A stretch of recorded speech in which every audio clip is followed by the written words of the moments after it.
I just wonder whether, first of all, news about Maradona, Jose, is not very, very bad, but still not good. He's had an operation for a brain tumour on the mend.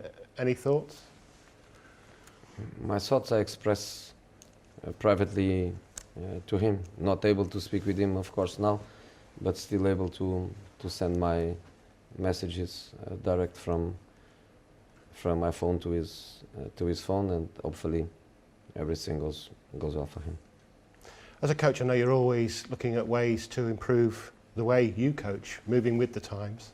You've come back onto Instagram. I just wondered if I could ask you whether you can use Instagram to provoke the players as well as congratulate the players. No, it was not the objective. I'm still not an Instagram man in my nature.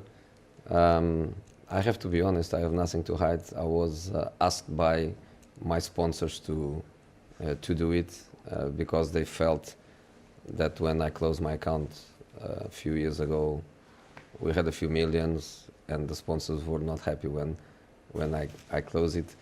So now I'm doing bit by bit, quite funny, no problem. Do my players look at it and read it? I have no idea. And also the the diversity of the posts. I think just good fun in the end, and if people likes to follow, no problem.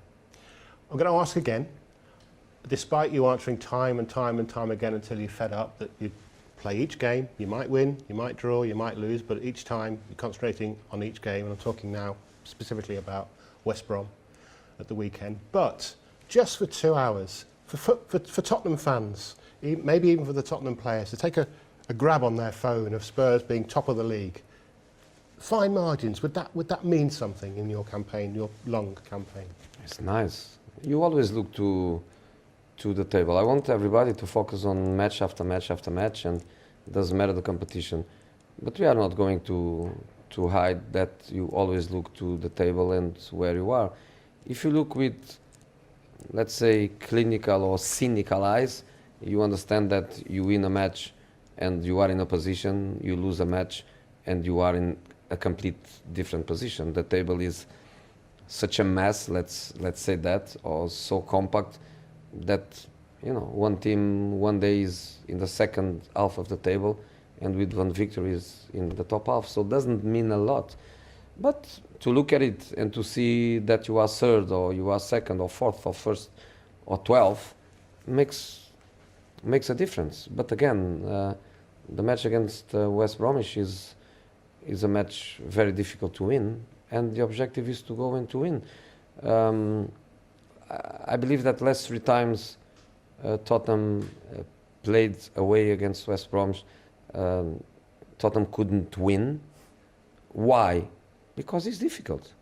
And this season they are newly promoted, but Slaven is a Premier League guy and lots of players with experience, and it's not going to be easy. So also the Europa League match on Thursday, the traveling back, early kickoff on the Sunday. Nothing is there to help us. We must fight really hard to do it. Do you take pleasure from proving your critics wrong? The way Spurs are playing now, the fact they could be top of the table by the time that we get into the international break? No, I just do my job the best I can, and I'm not in a moment of my career where I'm obsessed with what people say and what they don't say. Slaven Bilic obviously got West Bromwich Albion up. They're not probably getting the results at the moment that they would want. Do you think he deserves time to show what he can do? Of course he deserves time. I believe everybody deserves time, first of all. Time is, in modern football, probably one of the biggest enemies of coaches and teams.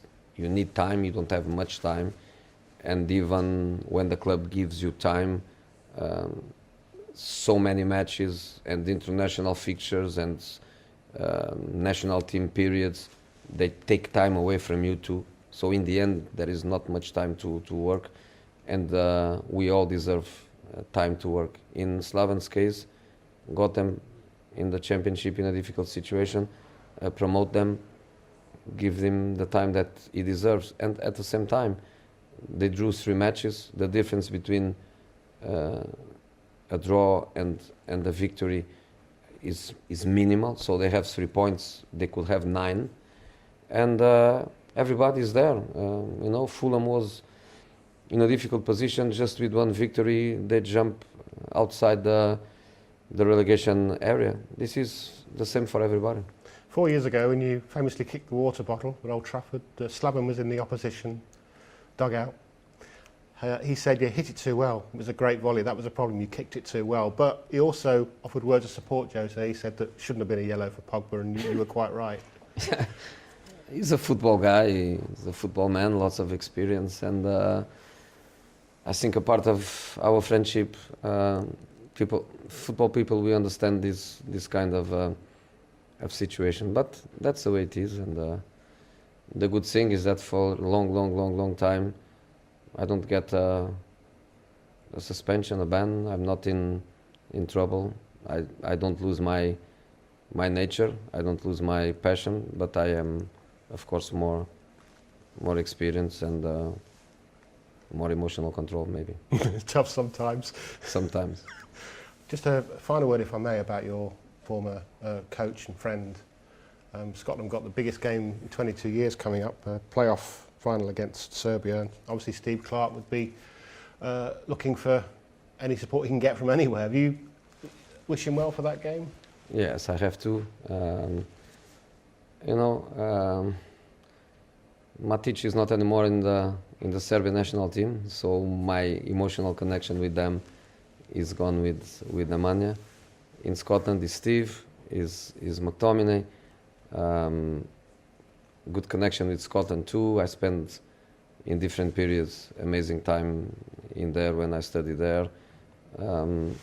So of course I wish them well. And Steve was a good, loyal assistant that I had, and then his career went in another direction, and now being the national coach of his beloved country, for sure, means a lot for him. Very difficult match. I would say that Serbia has, in terms of potential, probably more potential that they have.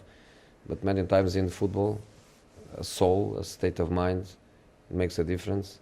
And the Scottish guys, probably they are up to it.